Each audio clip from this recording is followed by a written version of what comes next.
Hello everyone, welcome to IAS point. आज हम लोग यहाँ पे बात करने वाले हैं विघटन की परिणतियाँ। ठीक है, तो इसमें जो अभी चैप्टर चल रहा है अपना, यहाँ पे क्या देख रहे हैं हम लोग, दो ध्रुवीयता का अंत, यानी कि जो दो महाशक्तियाँ उत्पन्न हुई थी वो कैसे आज हम देखते हैं कि यहाँ पे ऐसी कोई भी महाशक्ति अपने आप में एक महाशक्ति के रूप में सारे कंट्री हैं। ठीक है, लेकिन पहले जो मेन रूप से थे दो कंट्रियों का उदय हुआ था, जिसमें से हमने देखा था कि एक सोवियत संघ था, नॉट रूस, यहाँ पे सोवियत संघ था। ठीक है, रूस का हमने देखा फॉर्मेशन कैसे हुआ।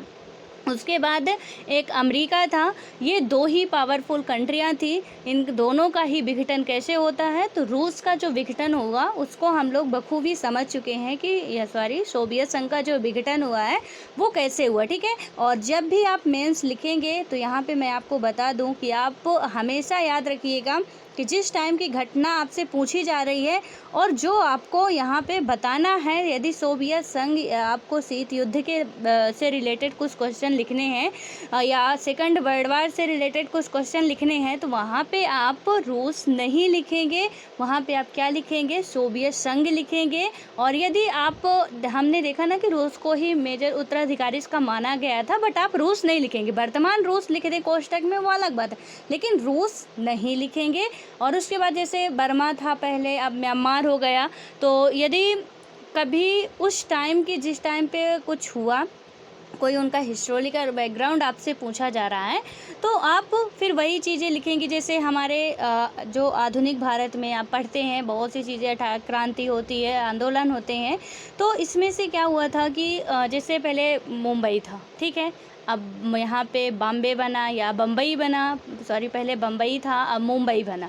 तो बॉम्बे को आप क्या लिखेंगे कि पहले बॉम्बे ही था, अब आप यहाँ पे मुंबई लिखेंगे तो कोष्टक पे लिख सकते हैं, अदरवाइज ऐसा नहीं लिख सकते हैं। पहले उड़ीसा था, वो अब ओडिशा हो गया है। तो कुछ ये सारी चीज़ें आपको ध्यान रखनी है कि किस तरीके से आपको लिखना है। और मैंने थोड़ा ये चैप्टर स्टार्ट करने से पहले आपको बता दूं कि एक क्वेश्चन मैं पूछी थी आपको फंडामेंटल राइट्स से। ठीक है, आप में से किसी का आंसर नहीं आया, ये मैं बड़े दुख के साथ कह रही हूँ कि आप किस तरीके से पढ़ रहे हैं। मैं स्टार्टिंग में ही क्वेश्चन पूछती हूँ, पूरा एंडिंग तक वीडियो भी देखने जाने की ज़रूरत नहीं है, तो फिर भी आप लोग छोटे छोटे क्वेश्चन के आंसर नहीं दे पा रहे हैं। सो अब पता नहीं कि गड़बड़ी किस में है। ठीक है, बट सुधारने की कोशिश करिए तो बेटर होगा। यहाँ पे जो आपसे क्वेश्चन पूछा गया था, मैंने क्या पूछा था कि निम्नलिखित मूल अधिकारों के किस संवर्ग में अस्पृश्यता के रूप में किए गए विभेदन के विरुद्ध संरक्षण समाविष्ट है। ठीक है, यानी कि पूरे क्वेश्चन की मैं बात करूँ तो फंडामेंटल राइट से अनटचेबिलिटी की बात कर रहा है। तो किस यहाँ पे जो आपका मूल अधिकार है उसके अंतर्गत बात की गई है। पहला आपका ऑप्शन दिया गया था कि शोषण के विरुद्ध अधिकार। शोषण के विरुद्ध अधिकार जो है आर्टिकल 23 to 24 है। ठीक है, उसमें अनटचेबिलिटी की बात कहीं पे भी नहीं आती है, वहाँ पे जो बालाश्रम वगैरह की बात आती है बच्चों महिलाओं के लिए। और उसके बाद स्वतंत्रता का अधिकार है 25 से 28, इसमें भी आपको कहीं ऐसा देखने को नहीं मिलेगा। और संवैधानिक उपचार का अधिकार आपका 32 आर्टिकल में आता है, यहाँ पे भी आपको ये चीज़ें नहीं देखने को मिलेगी अनटचेबिलिटी की। ठीक है, लेकिन जो समता का अधिकार आता है 14 to 18, ये मैं बहुत अच्छे तरीके से पढ़ाई हूँ एंड आशा करती हूँ कि आपको ये बनना चाहिए। ठीक है, जो भी मेरे से पढ़े हैं कम से कम उनसे बनना चाहिए, जो नहीं पढ़े हैं मैं उनकी कोई बात ही नहीं करती हूँ, बट जिन्हें थोड़ा ये हो कि हाँ हमने मेहनत किया तो वो मेहनत थोड़ी बहुत रंग लाइए। ठीक है, तो ऐसे ही अचानक से आप दिल मत तोड़ दिया करिए, क्वेश्चन का जवाब देंगे तो बेटर होगा। यहाँ पे डी ऑप्शन होगा समता का अधिकार, क्योंकि 14 to 18 समता का अधिकार आता है, जो पहला ही अधिकार है। यहाँ पे 14 में विधिक आता है, 15 में आता है कि किसी भी मतलब धार्मिक प्लेस में आपको मतलब किसी भी सार्वजनिक जो प्लेस है, स्थान है, वहाँ पे जाति धर्म लिंग के आधार पर कोई भेदभाव नहीं किया जाएगा। 16 आपका कहता है कि कहीं पे भी मतलब रोजगार के अवसर में जाति धर्म लिंग के आधार पर आपसे भेदभाव नहीं किया जाएगा। और 17 आपका क्या कहता है, जो 17 नंबर का आर्टिकल है वो कहता है छुआछूत का अंत या अनटचेबिलिटी की बात करता है। ठीक है, तो किसके अंतर्गत ये आ गया, और 18 में उपाधियों का अंत है, यानी कि 14 to 18 समता का अधिकार है। और इसके अंतर्गत एक जो सब आर्टिकल 17 है, और 17 में आपसे पूछा गया है अनटचेबिलिटी, और यहाँ पे यही क्वेश्चन पूछा गया था और इसी में लोग गलती कर जाते हैं। ठीक है, इसलिए एक एक कंसेप्ट तभी मैं बताती हूँ कि आपको क्लियर रखना है, और इसलिए मैंने ये स्टार्टिंग में आपसे क्वेश्चन पूछने स्टार्ट कर दिए हैं, ताकि एक एक क्वेश्चन धीरे धीरे थोड़ा सा आपको क्वेश्चन का ट्रेंड समझ में आता रहे। आज के लिए आपका एक क्वेश्चन और है, ठीक है। आप आंसर दे ना दे वो आपकी नैतिक जिम्मेदारी है कि कहीं से भी ढूंढ के दीजिए, नहीं बन रहा है बट कोशिश प्लीज़ किया करिए। मुझे भी अच्छा लगेगा कि आप लोग बड़ी शिद्दत से पढ़ रहे हैं, अदरवाइज थोड़ा डिमोटिवेट टाइप की फीलिंग आती है, ठीक है। तो फंडामेंटल राइट से ही काफ़ी क्वेश्चन पूछे जाते हैं। मैं 2020 में ही 2 क्वेश्चन पूछे गए थे। पहला क्वेश्चन तो मैं पूछ चुकी थी, दूसरा क्वेश्चन जो 2020 का ही है वो क्या पूछा गया था कि मूल अधिकारों के अतिरिक्त भारत के संविधान का निम्नलिखित में से कौन सा या से भाग मानव अधिकारों की सार्वभौम घोषणा यानी कि 1948 और के सिद्धांतों एवं प्रावधानों को प्रतिबिंबित करते हैं या करता है, ठीक है। तो यहाँ पे पहला है उद्देशिका स्टेटमेंट आपका, सेकंड स्टेटमेंट है राज्य की नीति निर्देशक तत्व, थर्ड है मूल कर्तव्य। नीचे दिए गए जो कूट है तो इनका मतलब नीचे दिए गए कूट का प्रयोग कर सही उत्तर आपको देना है। पहला ऑप्शन आपका आता है केवल 1 और 2, दूसरा ऑप्शन है केवल 2, तीसरा ऑप्शन है केवल 1 और 3 और चौथा ऑप्शन है 1, 2 और 3। क्वेश्चन मैं एक बार फिर बोल रही हूँ, प्लीज़ ध्यान से सुनिएगा और पेपर हो तो वहीं पे आप देख लीजिएगा। ये क्या है कि पॉलिटी के जो क्वेश्चन 2020 के शुरू होते हैं शायद 60 नंबर से शुरू होते हैं, ठीक है, 60 नंबर से ऐसे कुछ है, देख लीजिएगा आप यदि पेपर हो आपके पास। ये 2020 में ही क्वेश्चन पूछा गया था। यहाँ पे क्या है कि मूल अधिकारों के अतिरिक्त यानी कि फंडामेंटल के अतिरिक्त भारत के संविधान का निम्नलिखित में से कौन सा या से भाग मानव अधिकारों की सार्वभौम घोषणा 1948 के सिद्धांतों एवं प्रावधानों को प्रतिबिंबित करता है। तो इसमें से आपको जो ऑप्शन है कि आपकी प्रियम्बल करती है, राज्य के नीति निर्देशक तत्व करते हैं, मूल कर्तव्य करते हैं, तो पहला क्या है कि 1 और 2 यानी कि उद्देशिका या नीति निर्देशक तत्व, दूसरा है कि केवल नीति निर्देशक तत्व यानी केवल 2, या तीसरा है केवल 1 और 3 और चौथा है कि 1, 2, 3, ठीक है। तो प्लीज़ ध्यान से आप इसका आंसर देने की कोशिश कीजिएगा कि फंडामेंटल राइट के अतिरिक्त कौन मानव अधिकारों की बात करता है और सार्वभौमिक घोषणा, तो वो प्लीज़ आप बताइएगा, ठीक है। अब आते हैं हम अपने चैप्टर पे और यहाँ पे मैं कितना भी प्लीज़ कर लूँ बताएंगे तो आप अपनी मर्ज़ी से ही, मन करेगा तो बताएंगे अदरवाइज़ नहीं बताएंगे, ठीक है। खैर वो आपकी नैतिक जिम्मेदारी जो भी करते हैं। अब आते हैं यहाँ पे विघटन की परिणतियाँ। इसमें हम लोगों ने क्या क्या देखा था कि सोवियत संघ का अब हो चुका है विघटन, ठीक है, उसको हम लोग कर चुके हैं। अब आता है यहाँ पे कि सोवियत संघ की दूसरी दुनिया और पूर्वी यूरोप की समाजवादी व्यवस्था के पतन के परिणाम स्वरूप राजनीति के लिहाज से गंभीर रहे और इससे मोटे तौर पर 3 प्रकार के दूरगामी परिवर्तन हुए। हर परिवर्तन के बहुत सारे प्रभाव हुए और उन सभी प्रभावों को यहाँ सूचीबद्ध करना उचित नहीं होगा। देन उसके बाद क्या है यहाँ पे कि काफ़ी सारे जो इसके प्रभाव थे उन्हें आप इसमें ये बताया गया कि यहाँ हम सूचीबद्ध अभी नहीं कर सकते हैं। और अव्वल तो दूसरी दुनिया के पतन का एक परिणाम शीत युद्ध के दौर के संघर्ष की समाप्ति से होता है और समाजवादी प्रणाली पूंजीवादी प्रणाली को पछाड़ पाएगी या नहीं यह धारात्मक विवाद अब कोई मुद्दा नहीं रहा, ठीक है। यानी कि सबसे पहले तो क्या है कि दूसरी दुनिया, जो यहाँ पे दूसरी दुनिया, अव्वल का मतलब कुछ आप ऐसे मत समझिएगा कि कुछ अलग से पहला है, ठीक है। तो यहाँ पे क्या है कि दूसरी दुनिया के पतन का एक परिणाम शीत युद्ध के दौर के संघर्ष की समाप्ति से होता है। पहले ही शीत युद्ध के दौर की समाप्ति से कहीं ना कहीं इसका पतन शुरू होता है और शीत युद्ध के बारे में हम लोग डिटेल से समझ चुके हैं, ठीक है। तो इसके नेक्स्ट जो चैप्टर हैं आप उन्हें देखिए, वहाँ से आपको समझ बढ़ेगी कि शीत युद्ध क्या था, कैसे था, किस किस के देश के बीच में हुआ, उसकी क्या स्थितियाँ बनी, क्यूबा संकट कैसे आया, वो सब आप देख पाएंगे। और क्या हुआ यहाँ पे कि समाजवादी प्रणाली पूंजीवादी प्रणाली को पछाड़ पाएगी या नहीं, और यह समाजवादी कहाँ के थे, ये सोवियत संघ वाले थे, पूंजीवादी कहाँ के थे और ये वेस्टर्न वाले थे आपके, ठीक है। और यह विचारधारात्मक विवाद अब कोई मुद्दा नहीं रहा और शीत युद्ध के इस विवाद के दोनों गुटों की सेनाओं को उलझाया था और हथियारों की तेज होड़ शुरू की थी और परमाणु हथियारों के संचय को बढ़ावा दिया था। और तथा क्या यहाँ पे हुआ कि विश्व को सैन्य गुटों में बांटा था। शीत युद्ध के समाप्त होने से हथियारों की होड़ भी समाप्त हो गई और एक नई शांति की संभावना का जन्म हुआ, ठीक है। जैसे ही शीत युद्ध की समाप्ति होती है यहाँ पे क्या होता है कि हथियारों की जो होड़ थी वो भी कहीं न कहीं समाप्त हो गई कि क्योंकि उसमें ट्रीटी हुई थी, कई सारी ट्रीटी हुई थी कि आप हथियार नहीं रखोगे, ठीक है? उसके लिए भी हुआ था, आप किसी परमाणु पर कोई भी हथियार का परीक्षण करना है, किस तरीके से करोगे, उसमें भी संधि हुई थी। तो इसलिए इसके कहीं न कहीं समाप्त हो गए और एक नई शांति की क्या हुआ, संभावना का जन्म हुआ। दूसरा यह है कि विश्व राजनीति में शक्ति संबंध बदल गए और इस कारण विचारों और संस्थाओं के आपेक्षिक प्रभाव में कोई भी बदलाव आया। और शीत युद्ध के अंत के समय क्या हुआ कि केवल दो संभावनाएं थी, या तो बची हुई महाशक्ति का दबदबा रहेगा, और यानी जो शीत युद्ध के बाद यहाँ पे रिजल्ट आता है तो वो तो होता है कि हार जीत तो होनी थी, ठीक है, लेकिन दोनों ने यहाँ पे अपना मेजर रोल निभाया कि हम पीछे हट जाते हैं, तो ना तो कोई युद्ध हुआ ही नहीं, तो हार जीत की कोई बात ही नहीं आई। लेकिन इसमें क्या हुआ कि दो केवल संभावनाएं हो सकती थी, क्या, या तो बची हुई महाशक्ति का दबदबा रहेगा और एक ध्रुवीय विश्व बनेगा, या फिर क्या होगा कि कई देश अथवा देशों के अलग अलग समूह अंतर्राष्ट्रीय व्यवस्था में महत्वपूर्ण मोहरे बनकर उभरेंगे और इस तरह बहुध्रुवीय विश्व बनेगा जहां किसी एक देश का बोलबाला नहीं होगा। यहाँ पे दो अंदाज़ा लगाया जा सकता था। और उसके बाद क्या हुआ कि हुआ यह कि अमेरिका अकेली महाशक्ति बन बैठा। अमेरिका की ताकत और प्रतिष्ठा की सह पाने से अब पूंजीवादी अर्थव्यवस्था अंतर्राष्ट्रीय स्तर पर क्या हुई, प्रभुत्वशाली अर्थव्यवस्था है।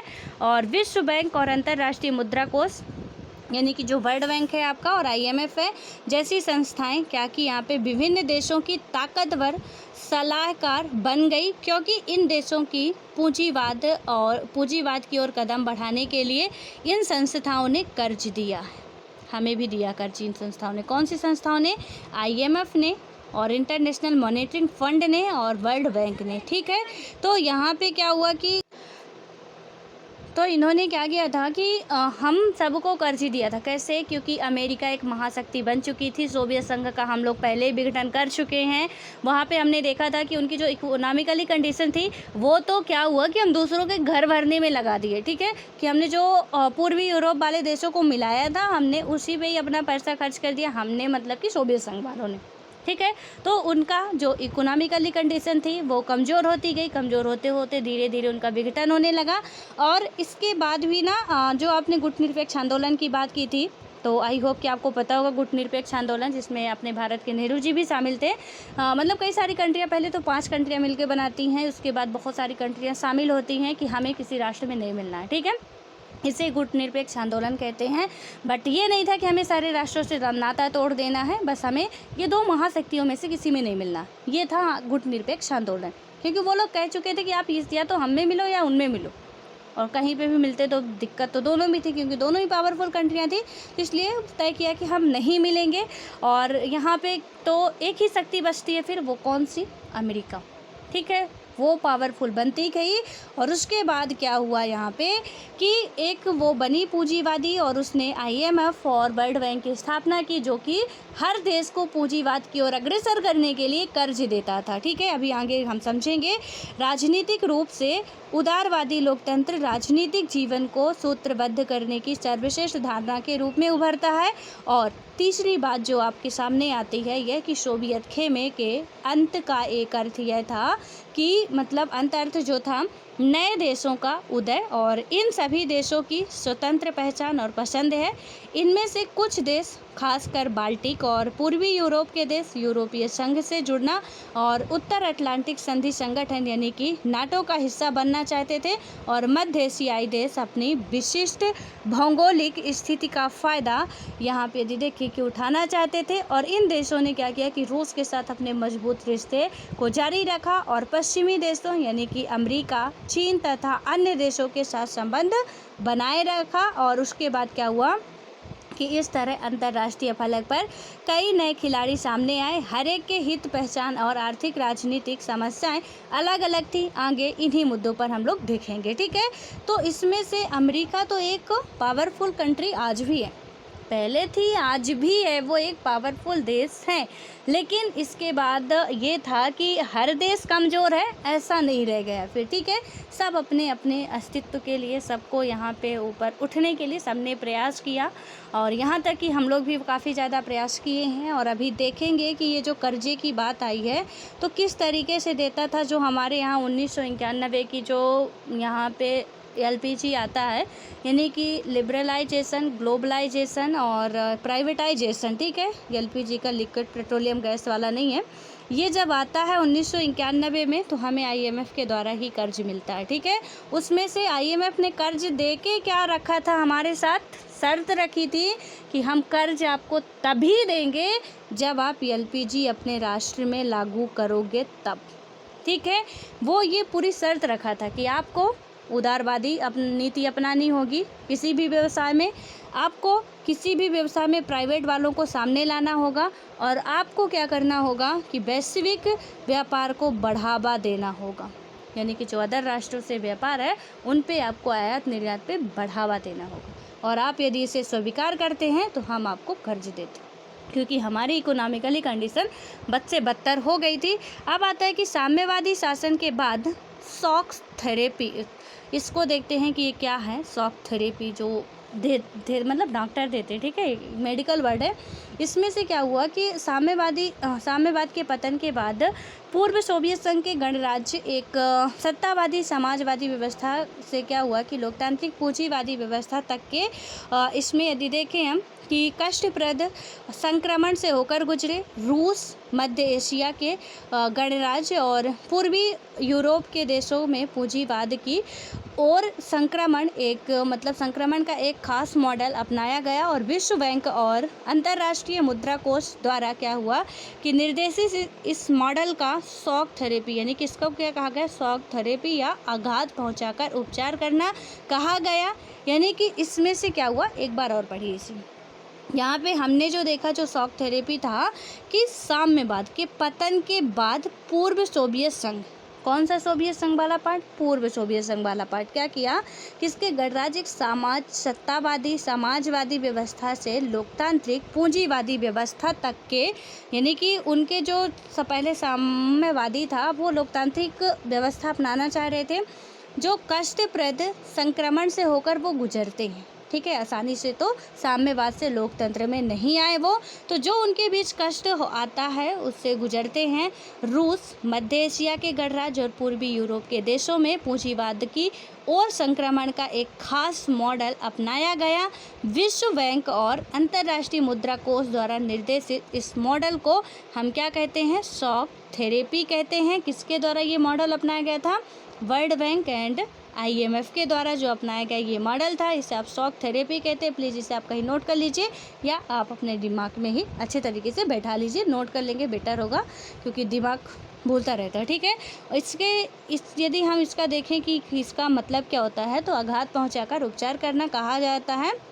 भूतपूर्व दूसरी दुनिया के देशों में शॉक थेरेपी की गति और गहनता अलग अलग रही, लेकिन इनकी दिशा और चरित्र बड़ी सीमा तक क्या हुआ, एक जैसे थे। और उसके बाद हर देश को क्या किया गया कि पूंजीवादी अर्थव्यवस्था की ओर पूरी तरह मुड़ना था। यानी कि जो प्रत्येक देश से उन्हें क्या करना था, पूंजीवादी अर्थव्यवस्था की ओर पूरी तरह से मुड़ना था। और इसका मतलब था कि सोवियत संघ के दौर की हर संरचना से पूरी तरह निजात पाना था। यानी कि जब पूंजीवाद की तरफ मुड़ना था, तो पूंजीवाद किधर का था, अपना वेस्टर्न वाला था।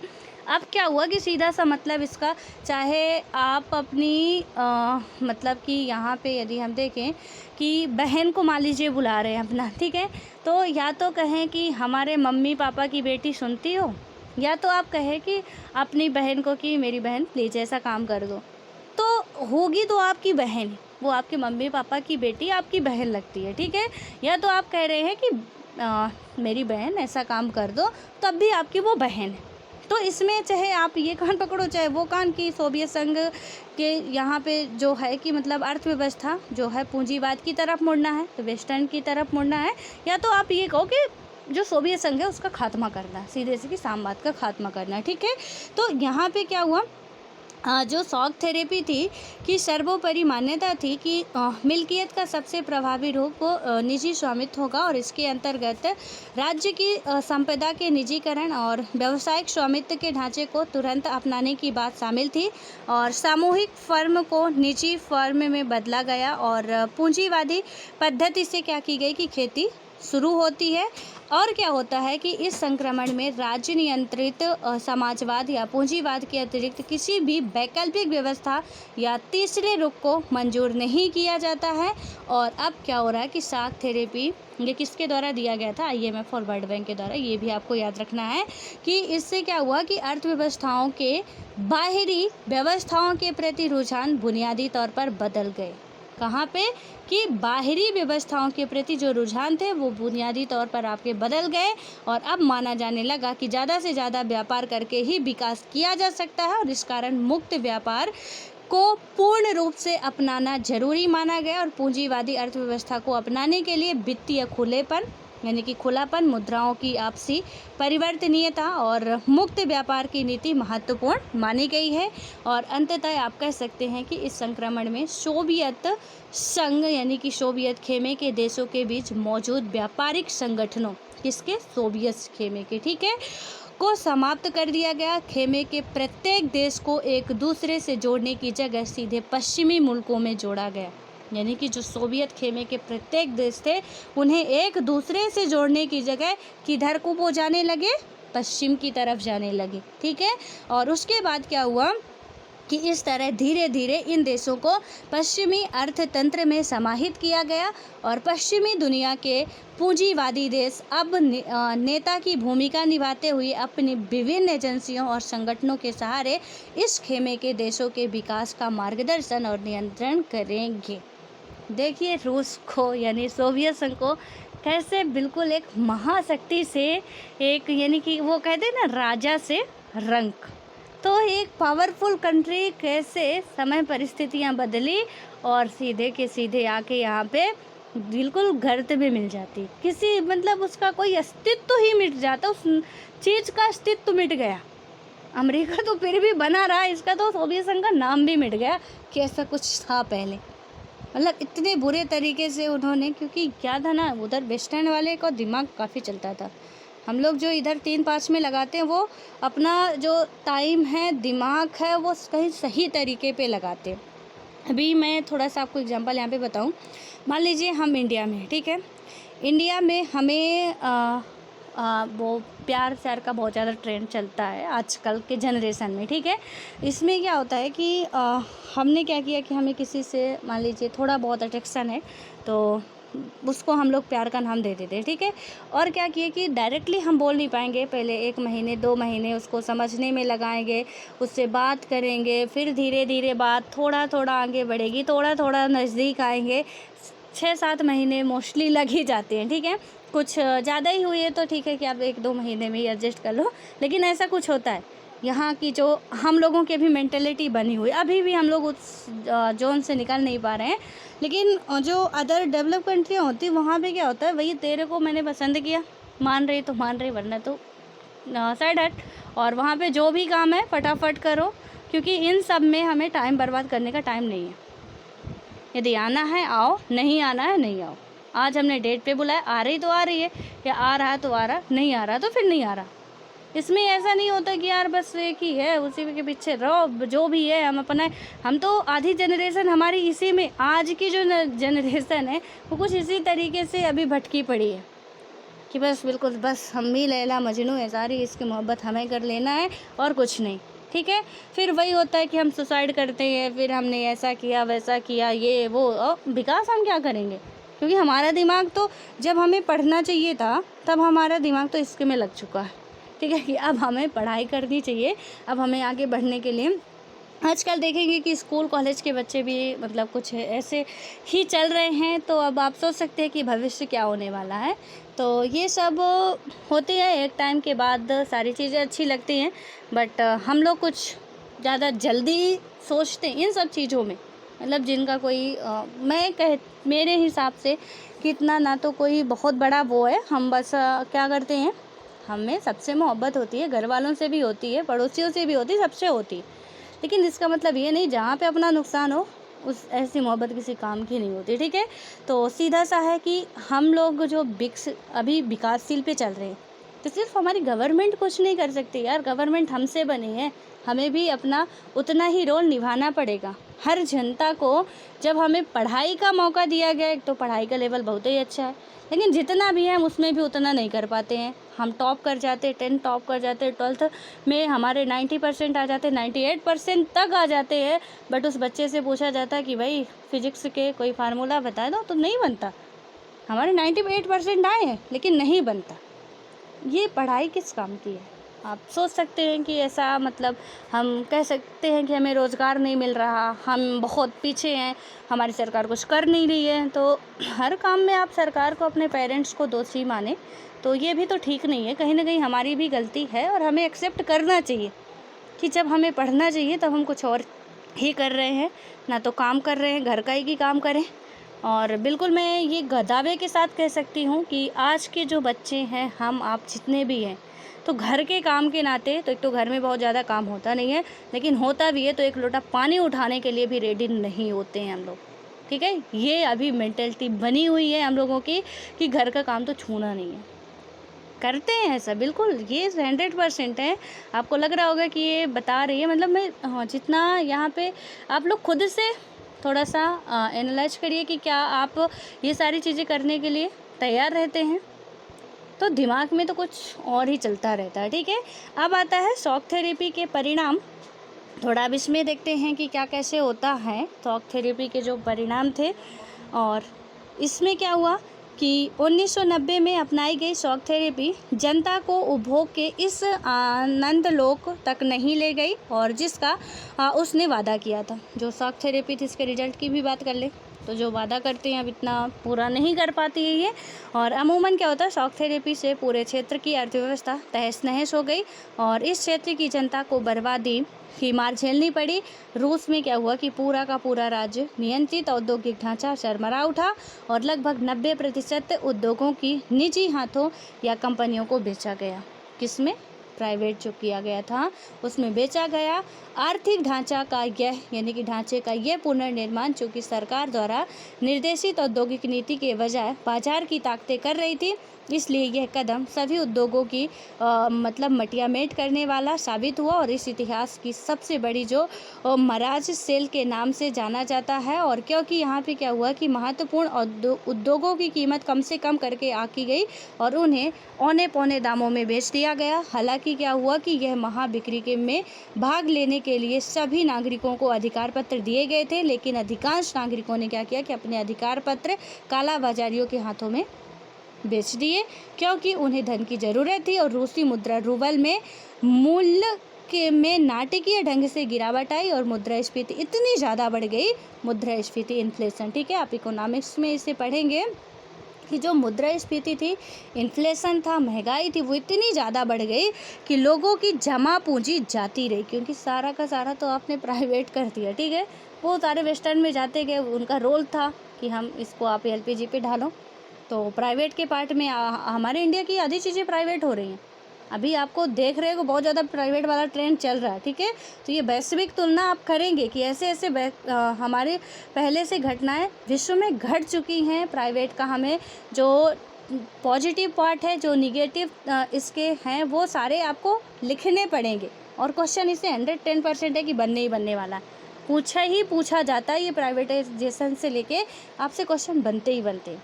और जब आप समझे रहेंगे एक एक कंसेप्ट तभी आप इसे लिख भी पाएंगे क्योंकि प्री में तो नहीं, मेंस में क्वेश्चन जरूर बनते हैं, ठीक है। और सामूहिक खेती की प्रणाली समाप्ति हो चुकी थी और लोगों का अब खाद्यान्न की सुरक्षा मौजूद नहीं रही और रूस ने खाद्यान्न का आयात जो था करना शुरू किया और सन 1999 में वास्तविक सकल घरेलू उत्पाद की बात करते हैं कि 1989 की तुलना में कहीं नीचे था और पुराना व्यापार ढांचा तो टूट चुका था। लेकिन क्या हुआ कि इसी जगह कोई वैकल्पिक व्यवस्था नहीं हो पाई थी और समाज कल्याण की पुरानी व्यवस्थाओं को क्या किया कि पुरानी व्यवस्था के क्रम से नष्ट किया गया और सरकारी रियायतों के खात्मे के कारण ज़्यादातर लोग क्या हुआ यहाँ पे कि गरीबों में पड़ गए। ठीक है, यानी गरीबी में पड़ गए, जो ज़्यादातर लोग थे गरीबी में पड़ गए, क्योंकि खेती वगैरह तो वो भी नहीं हो पा रही थी ढंग का। ठीक है, क्योंकि उतना अच्छा व्यवस्था ही नहीं था, सिस्टम नहीं था ना उतने अच्छे तरीके से कि हम खेत में दाना डालने से खेत में थोड़ी ना खेती हो जाती है। हरित क्रांति आती है, आप देखेंगे कि उसमें सारी चीज़ें किस तरीके से व्यवस्थित की जाती हैं। तो हमारे ही देश में जब हरित क्रांति आती, बहुत ज़्यादा हमें अनाज की उपलब्धता होती है, लेकिन ये बहुत एक लॉजिक वाला है, कितना ज़्यादा अनाज होने के बाद ही उसी टाइम पे हमारे यहाँ अकाल पड़ता। ठीक है, आप जब इकोनॉमिक्स पढ़ेंगे तो वहाँ पे ये भी पढ़ेंगे आप कि हरित क्रांति के बाद ही हमारे यहाँ अकाल पड़ता, बहुत अच्छा खासा वाला। तो ये भी कहीं ना कहीं सोचने वाली बात है। और क्या हुआ कि मध्य वर्ग समाज के हाशिए पर आ गया और अकादमिक बौद्धिक कामों से जुड़े लोग या तो बिखर गए या बाहर चले गए, और कई देशों में एक माफिया वर्ग यानी कि जरायम पेशा लोग उभरा और उसने अधिकतर आर्थिक गतिविधियों को अपने नियंत्रण में ले लिया, और निजीकरण ने 20 यानी कि विषमताओं को जन्म दिया और पूर्व सोवियत संघ में शामिल रहे गणराज्यों और खासकर रूस में अमीर और गरीब लोगों के बीच तीखा विभाजन हो गया। पहले की व्यवस्था के विपरीत अब धनी और निर्धन लोगों के बीच बहुत गहरी आर्थिक असमानता थी। क्यों थी? क्योंकि कुछ तो बहुत अमीर हो गए, कुछ तो बहुत गरीब हो गए। जो गरीब थे गरीब होते गए, जो अमीर थे अमीर होते गए। ऐसा एक बार ऐसे में पूछा गया था, आपके एथिक्स में भी पूछा जा सकता है, आपके जीएस पेपर 2 में भी पूछा जा सकता है, जीएस पेपर 3 में भी पूछा जा सकता है। प्लीज़ आप इसे ध्यान रखिएगा कि अमीर और अमीर होते जा रहे। क्या कारण है कि अमीर यानी कि अपने देश में के जो लोग हैं वो अमीर और अमीर होते जा रहे हैं और गरीब होते जा रहे हैं। आपको समालोचनात्मक व्याख्या करने को दे दिया जाएगा, टिप्पणी करने को दे दिया जाएगा, या आलोचनात्मक व्याख्या करने को दे दिया जाएगा। तो इसलिए आप थोड़ा सा याद रखेंगे यहाँ से भी, क्योंकि हमें वैश्विक थोड़े बहुत एग्जाम्पल डालने पड़ते हैं। ठीक है, तो ये घटना सब आप याद रखिएगा कि यहाँ पे भी कुछ ऐसी असमानताएँ आपको दिखती हैं कि अमीर अमीर होते गए और गरीब गरीब होते गए, और आपको वजह साफ क्लियर है। सारी चीज़ें प्राइवेट कर रहे हो आप, प्राइवेट वाले अपने फ़ायदे के लिए काम करेंगे, अपने फ़ायदे के लिए काम करेंगे, तो जो गरीब तबका है वो तो और ही नीचे जाता जाएगा ना, और जो अमीर है वो और ऊपर बढ़ते जाएंगे। वो नए नए व्यवसाय खोलेंगे, नई नई कंपनियां लगाएंगे, लेकिन हमारा क्या है, हम तो बर्बादी हो रहे हैं। और आर्थिक बदलाव को बड़ी प्राथमिकता दी गई और उस पर पर्याप्त ध्यान भी दिया गया, लेकिन लोकतांत्रिक संस्थाओं के निर्माण का कार्य ऐसी प्राथमिकता के साथ नहीं हो सका, और इन सभी देशों के संविधान हड़बड़ी में तैयार किए गए। रूस सहित अधिकांश देशों में राष्ट्रपति को कार्यपालिका प्रमुख बनाया गया, यानी कि संविधान भी इनका बहुत ही जल्दबाजी में ये लोग तैयार करते हैं, और जो राष्ट्रपति को वहाँ पर का क्या बनाया गया, कार्यपालिका का हेड बना दिया गया। हमारे यहाँ कार्यपालिका का हेड कौन है? नाम मात्र का हेड जो है वो राष्ट्रपति है, लेकिन वास्तविक सत्ता जो कार्यपालिका की है वो किसके हाथ में है? प्रधानमंत्री के हाथ में है। ठीक है, और यहाँ पे क्या थी, कार्यपालिका का जो हेड है वो कौन है? रूस में। तो रूस में अब सोवियत संघ यहाँ पे नहीं रहा, रूस है। ठीक है, और यहाँ पे कार्यपालिका के जो हेड थे वो राष्ट्रपति को बनाएगा, और उनके हाथों में लगभग हर संभव शक्ति थमा दी गई कि जो भी होगा देखा जाएगा। और फलस्वरूप संसद अपेक्षाकृत कमजोर संस्था रह गई, और मध्य एशिया के देशों में क्या हुआ कि राष्ट्रपति को बहुत अधिक शक्तियाँ प्राप्त थी, और इनमें से कुछ सत्तावादी हो गए। मिसाल के तौर पे आप देखेंगे कि तुर्कमेनिस्तान और उज्बेकिस्तान के राष्ट्रपतियों ने क्या किया कि पहले 10 वर्षों के लिए अपने को इस पद पर बहाल किया, और इसके बाद क्या किया उन्होंने कि समय सीमा को अगले 10 सालों के लिए बढ़ा दिया। और इन राष्ट्रपतियों ने क्या किया कि अपने फैसलों से असहमति या विरोध की अनुमति नहीं दी। अधिकतर देशों में क्या हुआ कि न्यायिक संस्कृति और न्यायपालिका की स्वतंत्रता को स्थापित करने का काम करना अभी भी बाकी है। और रूस सहित अधिकांश देशों की अर्थव्यवस्था ने क्या किया कि सन 2000 में यानी कि अपनी आज़ादी के 10 साल बाद खड़ा होकर शुरू किया। और इन अधिकांश देशों की अर्थव्यवस्था के पुनर्जीवन का कारण था खनिज तेल, प्राकृतिक गैस और धातु जैसे प्राकृतिक संसाधनों का निर्यात। रूस, कजाकिस्तान, तुर्कमेनिस्तान, उज्बेकिस्तान और अजरबैजान तेल और गैस के बड़े उत्पादक देश हैं। ये आपके मध्य एशिया की कंट्रियां हैं। आज अभी आप मैप खोलेंगे, अभी जस्ट खोलिए मैप, और यहाँ पे मध्य एशिया की जो कंट्रियां हैं जिसमें स्थान आता है लास्ट में, उन सारी कंट्रियों को आप पढ़िए। ठीक है। अभी उसको रट्टा मारिए कौन कौन सी मध्य एशिया की कंट्री है, जैसे हो गया रूस हो गए, कजाकिस्तान है, आपका कजाकिस्तान है, तुर्कमेनिस्तान है, उज्बेकिस्तान है, अजरबैजान है, और भी कई कंट्रियां हैं, तो प्लीज़ आप उन्हें पढ़िए। ये क्या हैं, तेल और गैस के बड़े उत्पादक देश हैं। बाकी देशों को अपने क्षेत्र से तेल की पाइपलाइन गुजरने के कारण फ़ायदा हुआ और इस एवज में उन्हें किराया मिलता है, और एक हद तक क्या हुआ कि विनिर्माण का काम भी फिर शुरू हो गया, ठीक है। और उसके बाद यहाँ पे आप देख सकते हैं कि कहीं ना कहीं स्थितियाँ थोड़ा बहुत आप कह सकते हैं कि सुधार में आ सकती हैं, पर ज़्यादा नहीं, ठीक है। सो इसमें से आप जो बात की गई है संघर्ष और तनाव की, यहाँ से हम नेक्स्ट वीडियो में बात करेंगे। बस आप लोग थोड़ा सा ये कंसेप्ट जो है कहानी की तरह अपने दिमाग में बैठाते रहिए। यहाँ पे अभी कुछ ना लिखवा रहे हैं हम, ना आपको लिखना है, एक कहानी की तरह आप इसे बैठाते रहिए। यहाँ से बस आपके कंसेप्ट ही काम आने वाले हैं, ठीक है। प्रीवी उठा के देख लीजिए, ऐसा कोई क्वेश्चन नहीं बनता है। मेंस में क्वेश्चन बनते हैं। हमें क्या करना पड़ता है कि हमें कई जगह से पढ़ने के बाद एक आंसर में 150 वर्डों में हमें बहुत सारी चीज़ें ऐसे लिखनी पड़ती है जो सॉलिड वाली हो। हवा हवाई तो हम सीधे कहानी लिखना सबको आता है, कहानी नहीं लिखनी है, सॉलिड बातें लिखनी है, और वो सॉलिड बातें कोई एक बुक पढ़ के नहीं आएगी, इसलिए ये सारी बुकों को पढ़ना बहुत ज़रूरी है, ठीक है। सो ऑल द बेस्ट, बस आप लोग पढ़ते रहिए। एंड मैं फिर कह रही हूँ कि प्लीज़ आप लोग क्वेश्चन का आंसर कम से कम दिया करिए। मैंने एंडिंग में पूछना छोड़ दिया कि आप लोग घंटे तक वीडियो नहीं देख पाते हो, बट स्टार्टिंग में तो देख लेते हो ना। प्लीज़ आप स्टार्टिंग से देख के क्वेश्चन का आंसर जो भी है उसे देने की कोशिश किया करिए, आपके लिए फ़ायदा होगा। आप नहीं देंगे तो मेरा कुछ नहीं कर लेंगे। आप सोच रहे होंगे कि आपने पूछा हम नहीं देंगे, हम आपको बहुत बड़ा नुकसान कर लेंगे, तो जी नहीं, आप गलत सोच रहे होंगे, हमारा कुछ नहीं होगा।